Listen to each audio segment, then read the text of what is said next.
Good evening, mi gente. This is Ray Collazo. You're watching and listening to the Bomba Live Found in Translation simulcast. Thank you so much for joining us.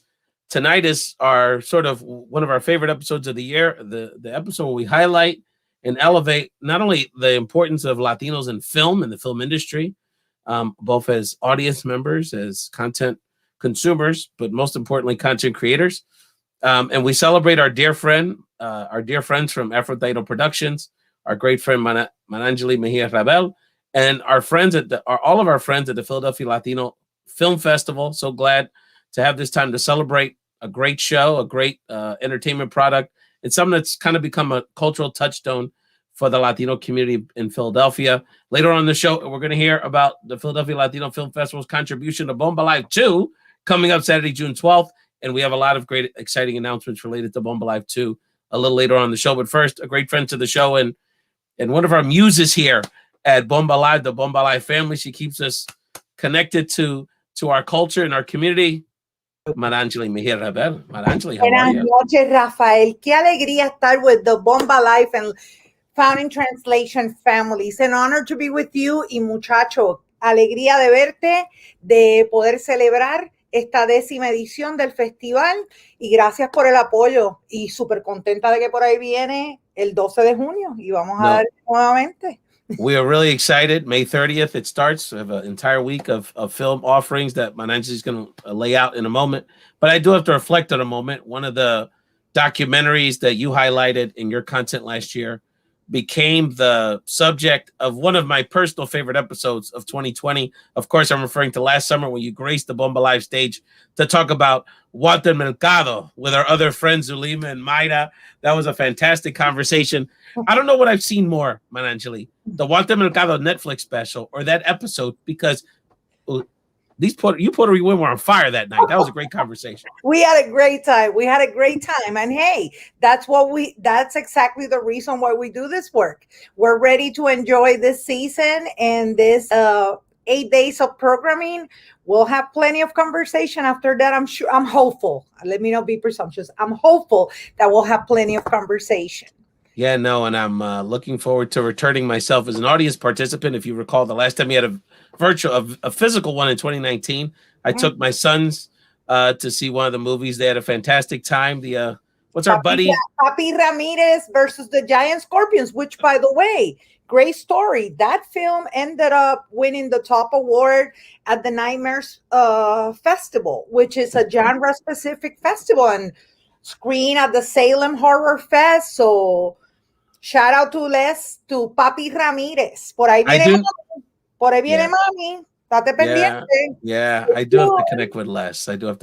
Great guy. So why don't we start with this, Marangeli, because we'll talk about Bomba Live in a second. Bomba Live 2 coming up Saturday, June 12th, which is not only going to be a spectacular, we have actually converted into a conference family. I mean, we got to explain this because this is going to be really deep, but also is going to raise awareness to a very important issue that I know Marangeli is keeps close ties on how to support. Of course, I'm referring to the crisis happening on the island of Puerto Rico, but throughout the diaspora as it relates to domestic violence, the scourge of domestic violence. So we're sending a clear message throughout all our programming, but particularly on Saturday, June 12th, that we're here to look for solutions to eradicate this piece from our culture because it's deadly. And I mean, if we're not protecting the women in our lives, our mothers, our loved ones, our spouses, our partners, our sisters, I mean, what are we doing here? So so that's going to be something that's a very clear message, and we're going to have a lot of programming and messaging related to that specific topic on June 12th. But why don't we get back to the Philadelphia Latino Film Festival? Marangeli, let's start from the beginning. Where does the Philadelphia Latino Film Festival's journey begin for you? The Philadelphia Latino Film Festival journey began for me on April 13, 2012. I was actually blessed to be invited to be a collaborator for the kickoff event as part of my work with Afro-Taino. That was a wonderful experience with a very heavy film, building community, just, enjoying what the potential of this festival was. So everybody was really excited. And then from 2013 through 2014, I continued, supporting as a collaborator. And then in 2014, I joined the board of directors and, got more involved on the day-to-day because the festival was run by a group of volunteers that were part of the board of directors and other volunteers. And at the end of 2014, I was blessed to be offered the opportunity to serve as the director, and the rest is history. Every year, new learnings, every year, new challenges, every year, new opportunities. I shouldn't say new challenges. Let me rephrase: new learnings and new opportunities, and new blessings, and new surprises, and un poquito de expansión, poquito a poco, ¿no? Empezamos el proceso inicialmente. Yo empecé a servir como directora in 2015 with 3 days. We're Friday, Saturday, Sunday. Then by 2017, we were like, we need an extra day. Vamos a hacer otro día. And this year, completely blown away, where we realized that based on the amount of submissions and all the energy that filmmakers were putting into working with us, and really super blessed, we made the decision that we were doubling the days of programming, the only way that we can do it possible. So we're actually doing 8 days from Sunday to Sunday. And people will be like, the Sunday before Memorial Day? Absolutamente. The Sunday before Memorial Day. You know what? Because that's a perfect time for families to gather. Because that is the time that somebody may go and visit somebody and is coming back and commuting in a train. And they say, what do I do for the next 2 hours? Well, I have news for you. You can watch no matter where you are. Access and flexibility are the key. Our work is really centered around audience experience, right? How to watch, how is it? We always take that. That's our posture. It's like, okay, ¿cómo vamos a hacer esto que la gente lo disfrute? El año pasado was a great learning for us in terms of that. We were dealing with the pandemic, and we wanted to make it easy and breezy. Just log in, join, watch. Nada más. No hay ningún tipo de transacción envuelta, nada, right? It was a gift. That's what we felt was appropriate. Anything else, no, it would have been tone deaf. That was our open. People that wanted to donate to the organization, fantastic. But donate to watch a film, not necessarily. Watch the film. Just take a break, because it was a pretty loaded time. So entendemos eso, y based on that understanding, we're doing something, where people have the flexibility. Last year, we ran it, even though we ran it virtually, we ran it as a schedule. So Rafael's film was at 7, Marangeli was at 9. And we understand now the landscape continues to change, and we have to be open to continue to embrace new opportunities. And the new opportunity this year is that we can release the programming in blocks, right? We have 60 blocks of programming, but we're going to do it in rounds. So you'll have one round that will be released on May 30th, that people can access those films between May 30th, May 31st, and June 1st. That's the reason you can watch one at the cookout. The other day you're laying low. Exactly. The other day you went to visit your mom and you want to watch something with them. It's a holiday weekend. Enjoy it. And then after that, on June 1st, we'll release the second batch, June 1st, 2nd, and 3rd. And then last but not least, cerramos con el fin de semana del 4 al 6 de junio. Y estamos bien contentos de que los individuos van a tener no solamente el acceso por este por este periodo de tiempo, pero también una vez tú empiezas la película, tú tienes tu window of time to finish watching. We understand that sometimes you get a little hungry, you go grab a snack, you want to pause it, that kind of thing. Make it easy and comfortable. That's right. Yeah. That's right. We're talking to Marangeli Mejia-Rabell, talking about the Philadelphia Latino Film Festival. You have to check it out, May 30th to June 6th. Check out phlaff.org for more information. Purchase your tickets now. Marangeli, it's such a good point, because as we're planning this year, obviously people are going to have a little more freedom than they did last year. Mm-hmm. In that, our team is saying, some people are saying they're going to be busy on the 12th. They're going to be on vacation. They're going to be on vacation. Look, let's be honest about it. Most of our people are not climbing Mount Kilimanjaro. You know what I'm saying? They're going to be at the beach. They're going to be on a porch somewhere cooking something. Or, and what are they going to be doing at the pool, by the way? They're going to be like this the whole time. So you're going to be in and out anyway. So there's plenty of opportunity. And that's why we chose. It's so funny because we haven't had this conversation yet. So what we chose to do was have the main stage which is what people saw last year. That one continuous stream from 2 p.m. to midnight last year as the main stage, and that'll be obviously open to whoever watches on social media. But this year, it's going to be a virtual festival. So for the $12 virtual ticket, you're going to be able to log in, and you're going to see multiple stages of performances, artists, panels, virtual expo, opportunities for small group conversations with celebrities, your favorite social media influencers, one-on-one conversations, networking. And we're going to offer, for again, $12. And for PHLAF viewers, even a bigger discount than that, which I'll share with you the offer code for you. I have for you.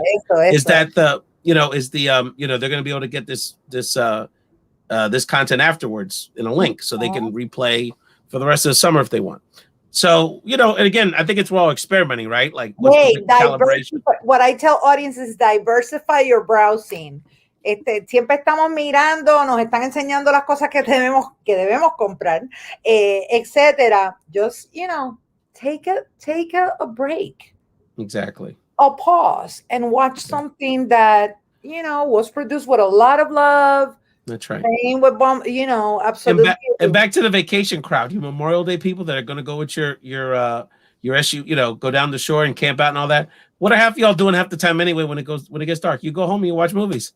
Claro. So, let's support our people and our creativity. Let me ask you this question, Marangeli, because I've been curious about this. So one of the things that came out of doing Bomba Live last year, and people were like, wow, 8 hours, 10 hours, that's so much. And I said, you know what the biggest lesson I got of it is? We could do a completely new show next week with a completely set of cast of Puerto Ricans, and the show would be just as high quality. So the content is not the issue. No. So one of the things I admire about what you've done, which is not easy, and I think it speaks to your distinct personality and your leadership, that from Philly, North Philly, street stories, to very Latin American, higher end bohemian kind of cinema, and everything in between is a part of your festival. So how have you been able to craft, and why is it so important for you to have that diversity within the Latino community and really the Latin American community as part of the festival? Bueno, yo creo que es clave porque es bien importante para nosotros el tener esa apertura a diferentes perspectivas, a diferentes experiencias, a diferentes emociones y situaciones que a lo mejor nosotros no hemos pasado personalmente, pero que pueden apoyar informing how we interact with others, how we relate, or in situations where we don't see that connection, it's not that obvious to us, to really take the time to put yourself in somebody else's shoes. That is definitely what made me fall in love with film as a child. Just understanding that la niña que estaba creciendo en Bayamón era un speck en el universo. Y eso tanto el cine como la música han sido bien importantes para mí en ese sentido.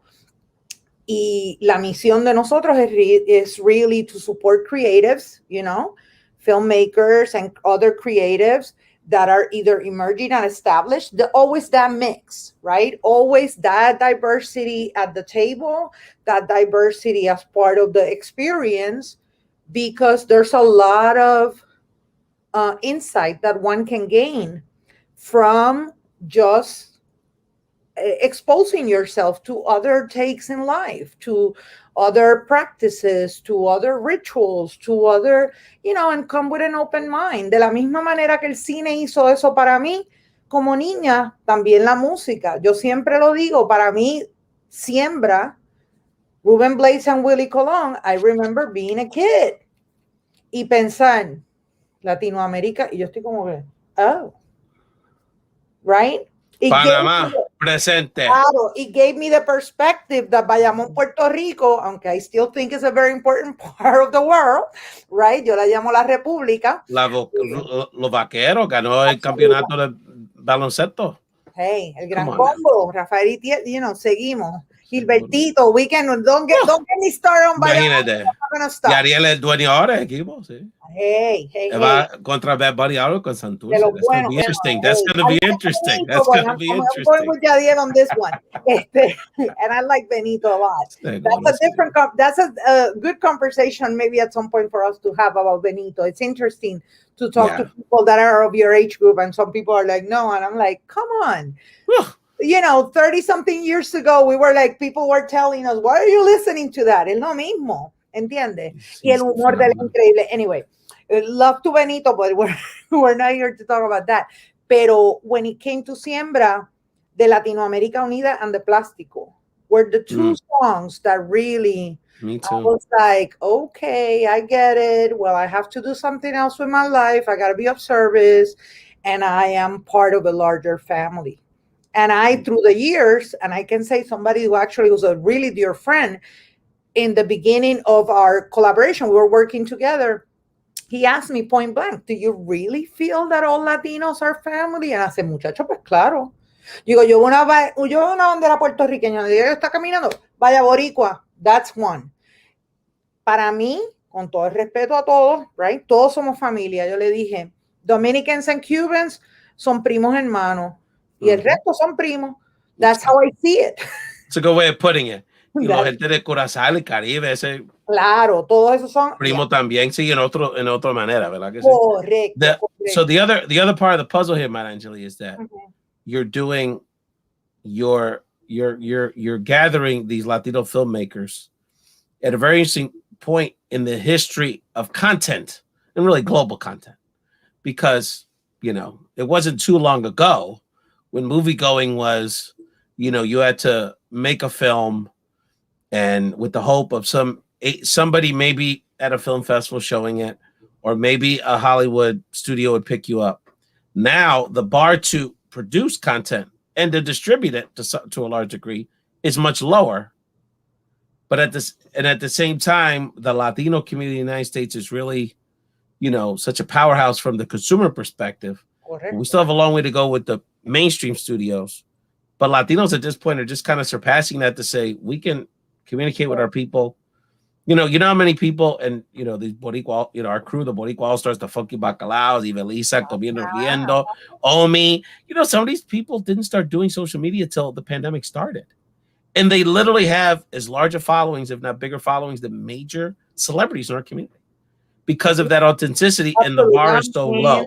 So how do you see the art reflecting in this critical time in our history from the filmmakers that you're working with?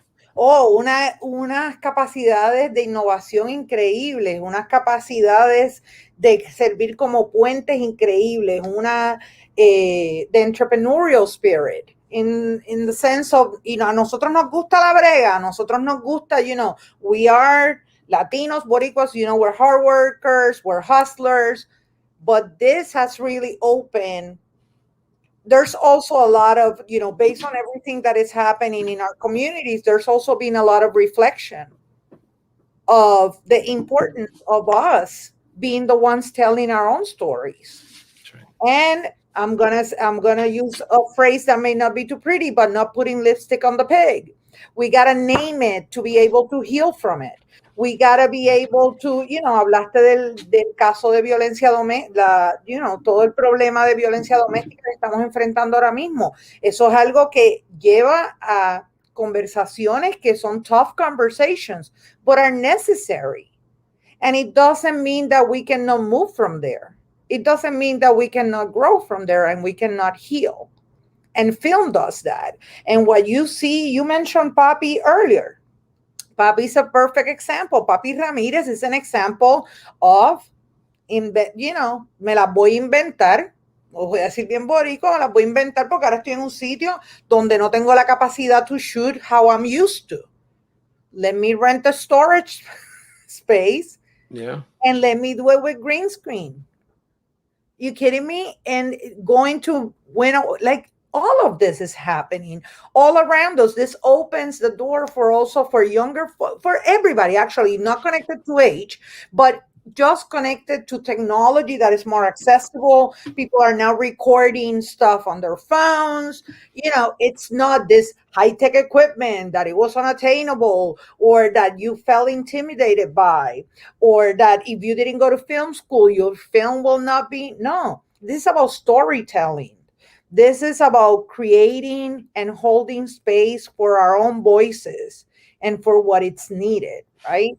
It's doing our own remixes. You don't have to be a certain way to be a filmmaker. You don't have to be a certain way to do this, right? You mentioned the differences in terms of like documentary filmmakers and people that are doing grassroots work and people that are still, doing the studio stuff, or people that feel that, they look at it as a very, and it's not a diss, not knocking it. Some people are very peculiar. You see the same with music. People that are a purist, that salsa needs to be a certain way, and why are you playing reggaeton, and or this is the way that salsa goes. Of course, el gran combo es la universidad de la salsa, pero let people do other stuff. That's right. I don't know if you saw the Victor Manuel went on Chente Drach show and had this conversation about how he gets attacked by the salsa, community about, okay, hasta haciendo música con rapero y reggaeton. He goes, if I want to stay relevant with young people, what do you want me to do? We have to keep this music alive, so we have to keep it relevant to people. And it's very interesting because he's going to come out with an album. I guess he said, pandemic's over. He said it's going to be a double CD. One is going to be La Salsa Tradicional, Okay. Then he said the other one's going to be Cada Canción with all the new reggaeton people. Because he said the Marvin Santiago and the Chamaco Ramirez of this generation is Mike Towers and Mickey Woods. Hello. And those guys, de la calle. He's right. Hello, Benito again, right? That's right. Yeah. They're the storytellers from the streets. Absolutamente. People connect to. Y que parte de lo que yo siempre he entendido que ha sido como una tensión is the misunderstanding that heritage and culture are the same, right? Heritage, of course, Bomba, like todo lo que es tradicional, ese es nuestro legado, es parte de nuestra cultura, pero la cultura como tal continues to evolve. Exactly. And that's where you go with the new expressions. You want to have a heart attack about Benito's lyrics? Okay, hello. 15 years ago or something. Hello, yo los encuentro súper graciosos. The 80s salsa scene? You want to talk about? Hello. Exactly. Pórame otra vez y voy a llorar y all this stuff that it's like, todo eso era salsa romántica, pero la gente pensaba era muy sexy, right? That's right. Y mientras tanto está pasando aquí, ¿qué pasó con René y Calle 13? Oh my God, Dios mío. Y mira, let people evolve. Benito has real talent. And, I just see that Cristian Mercado is another, Cristian Mercado Figueroa, who were showing Nuevo Rico. He did a film with Bad Bunny for YouTube. This is a voice that is like really adjusting. Y going back to the music and the blend or the collabos between reggaetoneros and salseros. The Mark Anthony and Daddy Yankee song is fire. Esa canción is two legends. I mean, I was trying to give an equation to an African American friend of mine. I said, I don't even know if saying Usher and Jay-Z is appropriate because I don't even know if Usher elevates on that level. I said, but that's the kind of classic collaboration that is. That you're going to look back and say, wow, that's incredible. And then, on Benito's new album, Bad Bunny's new album, he does a song with Daddy Yankee. So it's like stretching the generation of It's a Género, right? So Marangeli, so you, before we go to our first break, I want to share with you that you've inspired us here at Bomba Live. Because first of all, and we'll talk about your involvement in Bomba Live in a minute for Bomba Live 2, but Bomba Live 1, you basically, the festival, let's be honest about it, the film festival stole the show. You put together a compilation of best stuff with Chef Ivoni and some of these great collaborators that you worked with last year's festival, and it just literally blew everybody away. And so we're so proud to have you back this year. But we had a great episode earlier in the year with, again, a group of social media all-stars. I call them the Boricua social media all-stars. They're like the Fania of social media creators. They're the Instagram, TikTok stars. Denito, Funky Bacalao, Dean Huertas, Jersey Rican, Omi, Cooking with Omi, all Puerto Ricans. These are our celebrities. These are our stars right now, right? And so at the end of the show, the last question Christina asked Funky was, "What do you want to do next?" And she said, "My dream in doing this is to be the antagonist in a novella." So Marangeli, besides the great films you're going to present at Bomba Live 2, we have produced an original novella. Te voy a hacer el... Mira vaya. Cocotazo, DH, Death of Cocotazo. Death of Cocotazo, starring all of these social media stars. And I'm so blessed because Rena Valentine, who's in New York, I'm sure you've connected with her at some point, is a New York artist, entertainer, theater person. She's directing it. It's all online. We're doing it virtually. Ivelisse Rodriguez is one of the great Puerto Ricans in literature. I'm proud to call her a great friend. She wrote Love War Stories was her latest hit book, and she's won the Golden Pencil Award and all these honors. She wrote it for us, and we have this amazing cast. Our Albert Garcia, my producer, is producing it technically. He's doing a fantastic job. So we're going to be doing something groundbreaking. Hopefully we can submit it for next year's film festival. Hey, so it's going to be pretty incredible. So I'm going to show a clip of some of our social media all-stars at work. Por favor. And well, not of some of the stuff they have on Instagram. Then we come back. I don't have anything we can leak right now. I'm going to send it to you. I'm going to send it to you entre nosotros, confidential. But nothing I was prepared to leak right now. But I'm going to show you some of these characters, some of their great IG stuff. When we come back, I want to hear about some of these films that people are going to see at the Philadelphia Latino Film Festival, May 30th to June 6th. Go to phlaff.org and let's for tickets, and let's get a little taste of the kind of entertainment we're going to get. Bomba Live 2, June 12th, including some of the stars from Death of Cocotazo.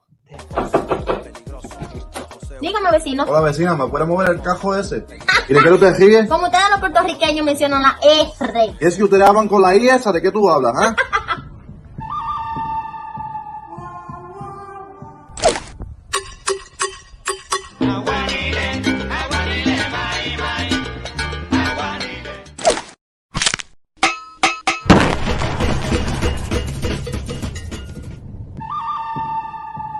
Nosotros somos los originales del arroz con gandules. Ni siquiera se dice gandule, es guandule. Gandules. Eso tiene que ser evitado. Y además, nosotros hemos ganado más Serie de Caribe en la pelota. ¿Y de dónde ustedes sacaron esa información? Oh yeah? But you Dominicans don't know how to speak English. Dije que no sabemos inglés. Your fucking mother. Ahora tú hablas español.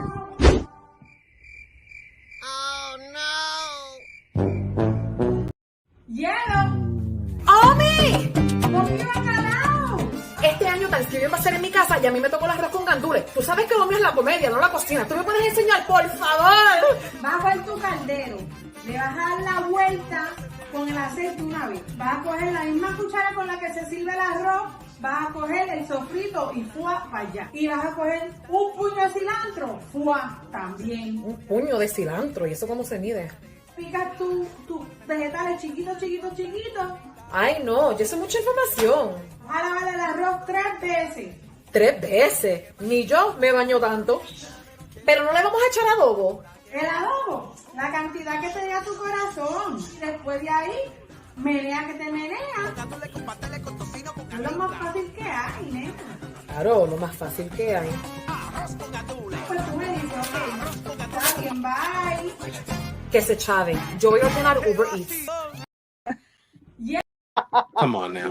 That was amazing. They're unbelievable, aren't they? Much respect to English. Jersey Rican, Cooking with Omi. And we're you know, that was my favorite. No. Que diga habla español. Exacto. I told him, I said, you know, that I kind of resemble that remark. That kind of hurt. That's like personal. But no, we're talking to Marangeli Mejia-Rabell about the Philadelphia Latino Film Festival. So Marangeli, tell us about this lineup you got going on. I'm going to show a clip from one of the films I'm really interested in seeing. But just give us people a general sketch, a flavor of what to expect next week. Yeah. I'm gonna do that, but before I do that, I need to do something. I have to give a shout out to our team because Sure. I know and I appreciate the praise, but this is, our programming team has really rocked it. Everybody, Leisa, it's killing it. You But know, hello. that's family right there. Do I need to say anything else than Leisa Montañez? It's a wrap, right? Exactly. You know, our design team with this beautiful stuff, nuestros cards con a little QR code that people can go check it out. But in terms of the lineup, we have been very blessed. We have over 25 countries that are engaged, and we have 27 world premieres. You know, that means those films are being shown with us for the first time.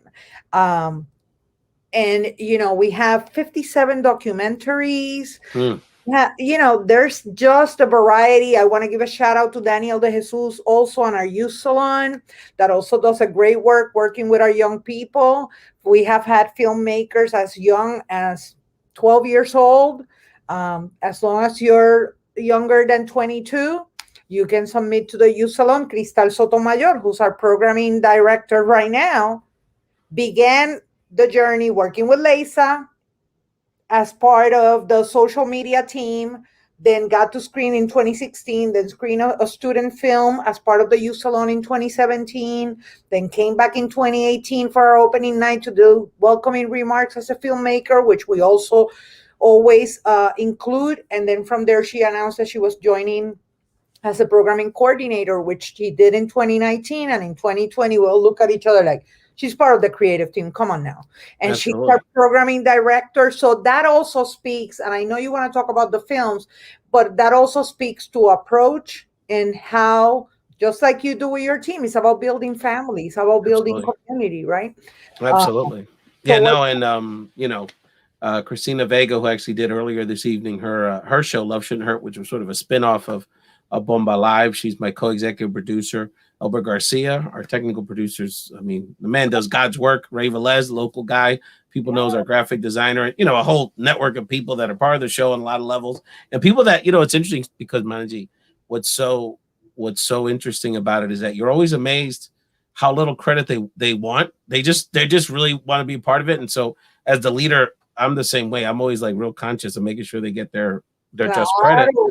And then you just never know, like, I mean, last year, Betty D, the Sweet Sensation, is a woman that had 5 top 10 Billboard hits in her life. Only one of the few Puerto Rican women ever had #1 hit in Billboard, right? I mean, music legend, freestyle legend, like comes on the show, enjoys what we do, and is going to host and is helping produce the primetime show and bringing Brenda K. Starr, J.W. Cortez, K7, all these Daphne Zuniga. I'm sorry. K7 is going. I know he's one of the favorites. Yes. He's gonna be there, and Daphne Ruben Vega from Rent and In the Heights, and Kiara Alegría Judas. We've already taped her interview that's going to appear. She's going to be getting one of the main honorees. So, which, you know, the Philly flavor is going to be very strong. I want to show a clip from a movie that you're showing at the film festival. Then tell us a little bit about it. Hold on for a second. Okay.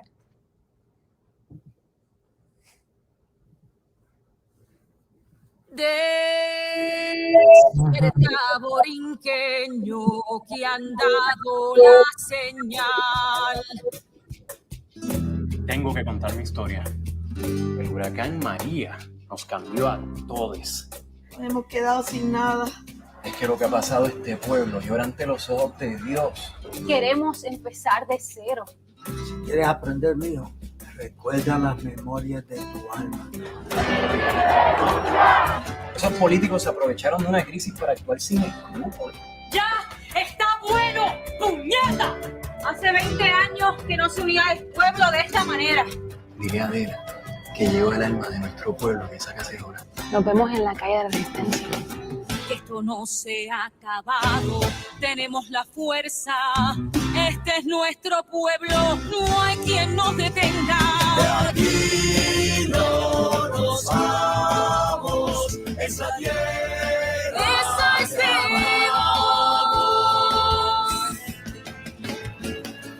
Calle de la Resistencia, calle de aguantar la violencia, calle de revolución. Calle de la Resistencia, calle de independencia, calle de amor. Esta manifestación es ilegal. ¡Policía justo! ¡Puerto no nos pelea! ¡Puerto no nos pelea! ¡Avanza! el rifle. ¡Levántate! En la medida en que los boricuas liberan su conciencia, se libera Boriqué. Eso es así. Calle de la Resistencia. What an honor to have the opportunity to premiere that film. What an honor. It's unbelievable. It's really a phenomenal story. Not only that, but the way that it was created. So this, you have Maritzel Carrero como productora and Milton Carrero, que es su hermano, como escritor. Una historia hermosa en términos de, it's a labor of love. I don't have to, you see it in the footage, but their journey begins after Maria. Milton is also a journalist. He's covering, he starts all of this, triggers also the creative juices. He begins writing songs. He shares them with the sister, right? And I did a talk back. We did a sneak preview with the Annenberg Center for the Performing Arts for this film. And it was really interesting that in that conversation, Maritzel dice, ahí hay algo. Cuando ella oye las canciones, dice, ahí hay algo. And we kept on saying, es que ahí hay algo. Y una cosa leads to the other, the writing, he's writing the songs, then de verano del 2019 pasa, del 2019, ¿no? Y una vez pasa eso en Puerto Rico, más canciones. Y what is phenomenal about this project is that they end up putting together a musical, over 20 songs. And then the pandemic hits. So then they start rehearsing via Zoom. Hasta que llega el momento que ellos dicen, esto no, o sea, no lo vamos a poder poner en cartelera porque está todo cerrado. Y siguen explorando y siguen explorando y siguen rehearsing hasta que en algún punto encuentran esta facilidad donde pueden rentarlo con todo, con all the, obviously following all the restrictions, all the COVID protocols, etc. Pero they shot that film in 3 days, bro. 3 days. ¿Ok? Y una de las cosas que really impressed me and, super pleasant es que es una película que toca en una variedad de it touches on a variety of topics, but it never feels preachy. It never feels, it's just through the eyes of this family, through this experience, but they talk about, you name it. Tú sabes, de lo que está pasando en Puerto Rico económicamente, el impacto de María, el impacto, las tensiones con la policía, las protestas, las discordias entre familias que están en diferentes posiciones, Black Lives Matter. I mean, it just goes on because they kept on moving with what was happening. But it does it in such a way that, it helps us reflect and really take this in, but really celebrating the strength of our people in such a beautiful way. It's just amazing. I highly, highly recommend it. No, and that's why people have to check out the Philadelphia Latino Film Festival. Go phlaff.org for tickets. And there's dozens of projects just like Calle de la Resistencia, just very powerful. So it's so interesting because, even people that, for lack of a better term, are somewhat privileged in our community, like us, the biggest feedback they gave me about Bomba Live was basically that this is a mirror to us in our community. And it wasn't just the artists, and it wasn't just the stereotypical images. There's teachers, and there's guys that have small businesses, auto shop guys, and Salon de Belleza gals. And we have people in all areas. This year I have a ballerina. I've got inventors, scientists, yogis. And the fact that we just showed the diversity of people in our community that are just involved in these different areas of accomplishment, just being able to coalesce as Puerto Ricans, because oftentimes we have to do it with our Philly hat or our person of color hat or a Latino hat or whatever, it just was really impactful to them. And so similarly, you know, we all know what went down with Maria. We all know what went down with Enrique Renuncia. We all know generally, I mean, we know generally what's going on the island, but the fact to see it in such a format, it's very powerful. Obviously, with our cultura, you know, our flavor. Pero it's a testament that when difficulties, ahí es que you kick in your sense of innovation. Eso es parte, that's a core component de la puertorriqueñidad. Exacto. Nosotros nos las inventamos. Y no solamente eso, voy a hacer unos poquitos de mencionar otras, o a couple of more titles que son boricuas, y después te hablo un poquito de otras cosas rapidito, pero puedo decir, tenemos también La Guerra Against Our Schools, Mikey Cordero and Frances, con esa película de la guerra contra nuestras escuelas, right? Y cómo eso ha impactado a la juventud y el desarrollo de nuestra comunidad. Chimeneas de Muerte, que tiene que ver con toda esta cuestión de carbón y todo eso, right? Por favor, y of course, you know, hablamos de Nuevo Rico en Christian, La Última Gira, que es la película sobre Daniel Santos, right? We're also premiering that film. And, you know, we're also honored to be able to share with Philadelphia audiences the Rita Moreno documentary. That's a film for 24. That, hey, we're really, really excited about that. You know, you're talking about, and you know, Doña Rita is, I don't have to tell you, you will say queen. That if you can be beyond a queen, it's you're alive, but you're not a legend. I mean, it's just beyond the icon of the icons in our community. Correcto. So we're doing, this is the first film that we're giving a Lola Legacy Award, right? And then when you talk about our awardees on the Lola, which is our award to really celebrate excellence in filmmaking, you have two features, you know, a phenomenal selection of features that were submitted, but we have two that we selected as winners this year that are just phenomenal. La Nave del Olvido, that comes to us from Chile. Y es una historia muy, muy, muy impactante y muy importante de una mujer que está en un espacio en su vida donde está tomando unas decisiones y se está abriendo a nuevas experiencias y aprender. Y Negra, que es un documental que nos llega de México, donde tú estás hablando del racismo y las experiencias de afromexicanas. Beautifully done. We also have, in terms of honorable mentions, we have Alas that comes to us from Puerto Rico. And it's a collaboration between a filmmaker, shout out to Jaima, San Fiorenzo, y trabajando con unas mujeres en una penitenciaría en Bayamón.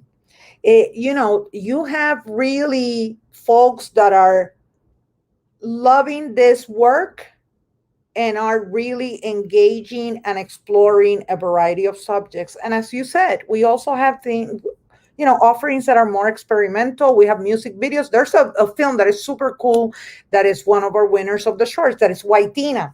It's the white acting Latina. And it's all about, it's, you know, es super, muy, muy, muy chévere la película. Whitina. The other big thing going on in Puerto Rico that I've been monitoring, I'm actually inviting these people to come on Bomba Live too, is the opposite dynamic, which is the diversifying of the island is coming up with these very interesting cultural phenomena. So, for example, I don't know if you've seen Señorita Yangi on social media. No. She's a Boricua China. She's Chinese, grew up in Puerto Rico. And so she's blowing up. Her social media content is so intriguing because ella habla bien. She's from Bayamón, fíjate. Ella bien boricua, tú sabes. So she's like, cabrón, yo soy de la calle. And then have you ever heard of the Tropical Persian? She's an Iranian that grew up in the United States. She loves Puerto Rican culture so much that she moved to Puerto Rico. I don't think she lives there anymore, but she lived there in her 20s for 5 years. And everyone thinks she's Puerto Rican. Because de la manera que habla, and she's like, no, it's just, I'm de sangre, I'm from Iran, but de corazón, I'm Puerto Rican. So there's a lot of interesting cultural things going on social media. And it's all those intersections. Absolutely. Correcto, la gente piensa que eso solamente pasa, con todo el debido respeto a la comunidad de Nueva York, la queremos mucho, pero mucha gente piensa que es lo que dicen, que The Big Apple es el ombligo del mundo, que ahí que está todo el mundo, que ahí que está esa mezcla. Don't be fooled. It's No. happening in our communities and it's spreading. Yo me acuerdo ir en un viaje a Puerto Rico years ago when my daughter and her college boyfriend, he went into a Chinese restaurant to ask for something. And he came out like, porque todo el mundo habla en español. Seguro. Well, they're Puerto Ricans. Claro. It's unbelievable. And he was just like, what? That's fantastic. Marangeli, give us a last word on the festival. Then I want to give a few people a quick update on Bomba Live. Bomba Live 2. Bueno, lo último que voy a decir es, shameless plug, all our short offerings, all our short blocks are free. And in terms of tickets, get your tickets, a feature. The bulk of them are accompanied by a short as well as an opening film, $10. We have bundles, 3 films for $20, and so far and so on. We have the only film that we're giving the Queen 20, we're charging for the Queen, we're charging $20 for the Lola Legacy. And that film has also an audience cap in terms of number and in terms of territory. But also, I would say there are not that many films that are geo-block or geo-fence to the Philadelphia region. So people throughout the states and also people in La Isla pueden ver the bulk of the offerings. No, absolutely. And people are very impressed. Marangeli, let me tell you that throughout the year, I'll get once every couple of months, someone will mention to me from Chicago, Florida, New York, Puerto Rico. Oh, you should connect with those people from the Philadelphia Latino Film Festival. They're really good. I said, yeah, we know people. But to your point is that amongst the Latino film community, it is not just in the Philadelphia film community, it's becoming a thing. It's becoming one of the centerpiece festivals around the country, and you should be really applauded for that. You and your team, of course, Lisa and the crew, do a fantastic job. So let's talk a little bit about Bomba Live. So I'm going to give you Bomba Live family, a phenomenon. Saturday, Bomba Live 2, Saturday, June 12th. We're taking it to the next level. Not only is it the main stage you will see on our Bomba Live social media channels, this is a virtual festival, virtual conference. So for the pittance of $12 donation, which is going to domestic violence organizations in Puerto Rico and Philadelphia, you're going to be able to go into a virtual conference platform, multiple stages, artist interviews. You're not going to get on the main stage, issue panels. And look at I'm going to just give you one example of the flavor we're bringing to the table, family. I just confirmed moments ago, Rebecca Nieves Huffman, one of the social media influencers from Chicago. Check it out. Hold on. Check this out. We're going to check out Diana's restaurant. This happens to be a family-owned business. My family. Check it out. Diana's has been serving up authentic, delicious Puerto Rican food for over 2 decades, or as their website says, for as long as the Chicago Bulls have been winning championships. You'll meet the familia, check out their bestseller, which I got to taste, and see how they've been able to weather the COVID-19 pandemic. And there is the namesake of the restaurant, Diana. Remember when the proof was in back in the day, yo? I gotta put my hair in it because we don't want no pelos en la comida. Thank you, Ricky. You know our nickname for him growing up was Ricky Freaky. Espectacular. Eso es. Eso es. So Rebecca Nieves Huffman will be joining us at Bomba Live 2. Eso. Go to bombalive.co. Purchase your ticket now. Because not only you're going to get basically four Bomba Lives for the price of one, including the multiple music stages for the after party from 10 to midnight, but also you're going to get access to all the content afterwards. So if you just watch it on Facebook, when it's over for you. It's a win-win. And so, so this is a win-win. And of course, we're going to be donating all the proceeds to Love Shouldn't Hurt in Philadelphia and a domestic violence organization. We're just dotting the I's across the T's to announce the organization. But one of the very prominent organizations on the island that's dealing with this issue.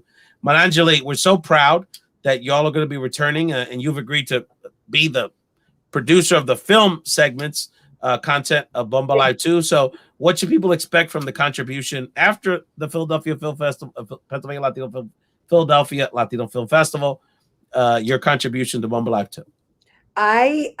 We have been celebrating and focusing on celebrating women's stories, think you're going to get some of that taste and definitely see some of the wonderful work that filmmakers, Boricua filmmakers, are producing and all the different roles, acting. We're going to give de todo un poco con mucho sabor boricua a la familia de Bomba Life. Si les gustó el segmento el año pasado, prepárense que venimos fresh from the 10th anniversary and we're ready for you. We are so excited. So prepárense un poquito de genre films, un poquito, tú sabes, un poquito de animation, maybe un poquito de todo, pero celebrando nuestra cultura. Speaking of, I'm going to please indulge me for half a second, and I'm going to say, when we talk about, because we're talking about women's stories, I know we're not fully open in Philly, and we're doing, everything is going to be available virtually, but there will be a little bit of activation here and there. So on Sunday, May 30th, come and join us. We'll be in Norris Square. Okay. And there are a couple of things happening there. There's some live painting, weather permitting, that will be happening through a collaboration that I have been blessed to do with Mural Arts. Villa Africana Colobó, hay un artista de Loíza por ahí que está visitando a Doña Iris, el gran Celso González. Un abrazo para Celso. Y el plan es cerrar, again, si Papá Dios nos dice no hay lluvia, en el parking lot del Norris Square Civic Alliance Rectory in 174 Diamond, with a little bit of an art installation and some projections and then some short films. And there you will have the opportunity to see the premiere, the world premiere of Hello Sunshine, which is a documentary that celebrates our own Ros Pichardo. Oh, wow. Oh, wonderful. That is fantastic. Philly's own. That is fantastic. Well, I may stop by that event. That's a great tip. Thank you so much. And you know, you're always around front and center, Marangeli, not only in the film world but in the arts world with our muralists and our artists, our visual artists. So I know that I'm glad that you're able to, you know, now that the pandemic's winding down, you're able to incorporate that into this that piece into your show, your festival this year. That's very exciting. Sí. Y musiquita también, ¿sabes? Afrotaíno tiene un Afrotaíno Lounge por ahí, con performances de Puerto Rico, un poquito de Calma Carmona, Senia Rubinos, tú sabes, Balloon. Vamos a hacer algo, tense pendientes, sigan chequeando el website and social. I'm definitely going to keep my eyes out for that. So I'm just really proud of our continued collaboration, our friendship. And Marangeli, I want everyone to support the Philadelphia Latino Film Festival, May 30th to June 6th. There's no reason anyone watching this cannot contribute to a great cause and support these artists, support you know, people that are, you know, talk about maintaining the culture. You know, the culture is dynamic, and you know, to give this new generation of filmmakers a voice is so important. We're gonna wrap up the show with actually showing another two videos. The first one is another group of my youngest Boricua social media all-stars, Carieli Axel, are gonna grace us with a Puerto Rican education lesson, which you're gonna enjoy, Marangeli. And then we're gonna wrap it up with actually the preview for Alas, which is going to be premiering at the Philadelphia Latino Film Festival. Marangeli Mejia-Rabell, Afro Taino Productions, the Film Festival. Thank you so much. You're such a treasure to our community, and I look forward to the Film Festival and Bomba Live 2 working with you. Month is always a great month because I get to work with you twice, so very exciting. Thank you so much. Thank you. All right, let's hear from Carieli Axel. These kids Let's are check it. Let's check it. No, absolutely. These kids are so adorable, and they'll be at Bomba Live 2 as well. Bienvenido a la clase de español boricua, parte 2. Mira tú, no seas caripelao. Ok, cógelo suave que te va a dar un patatú. Primera lección. En Puerto Rico no decimos wow, decimos a rayo. A rayo. También decimos diache o qué brutal. Próxima palabra, algarete. Algarete. Utilicémosla en una oración. El gobierno está al garete. Ese profe está al garete. ¿Qué tú dijiste? No, nada, profe, mala mía. Exacto. Tú no eres guapito. Próxima palabra. ¡Ay, bendito! ¿Qué significa eso? No sé, pero se tiene que decir por lo menos 100 veces al día. Ahora viene el bono. Completa esta famosa palabra boricua. Say what? Profe, yo no puedo decir esa palabra, yo soy un niño. Pues tiene F. Ay, bendito, este profe está tostado.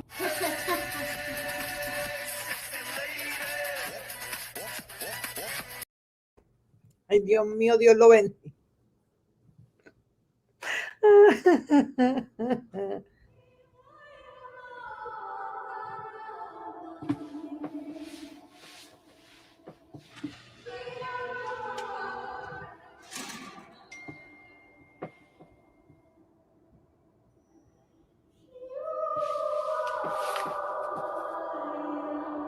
En 5 años nunca he cogido una cámara así de grande.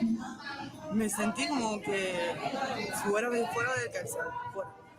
Libre, como con esto sentí libre.